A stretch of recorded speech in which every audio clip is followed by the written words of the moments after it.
যদি কখনো হঠাৎ করে হারিয়ে যায়, কেউ কি খুঁজবে? হয়তো না।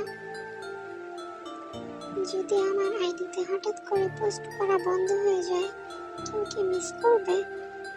হয়তো না। ইনবক্সে হয়তো মেসেজ আসবে, সিন হবে না, রিপ্লাই পাবে না, পরে থাকবে ওভাবেই।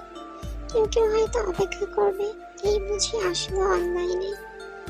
আবার কেউ কেউ তো টেরই পাবে না যে কেউ একজন হারিয়ে গেছে। হঠাৎ তারাও একটা সময় মনে করবে যে কে জানি আর নেই, কষ্ট করে নামটা সার্চ করবে, আগের পুরনো প্রোফাইলটা চেক করবে আর ভাববে হঠাৎ করে কোথায় হারিয়ে গেল। আবার কেউ কেউ অ্যাক্টিভ না পেয়ে আনফ্রেন্ড করে দেবে। যখন আমি থাকবো না, আমার স্মৃতিগুলি কি কারোর মনে পড়বে? হয়তো না, আবার হয়তো হ্যাঁ। তবে হারাতে হবে, হারাতে হয়। কেউ আয়োজন করে হারায়, কেউ হুট করে হারিয়ে যায়। আমি না হয় হুট করে হারিয়ে যাব।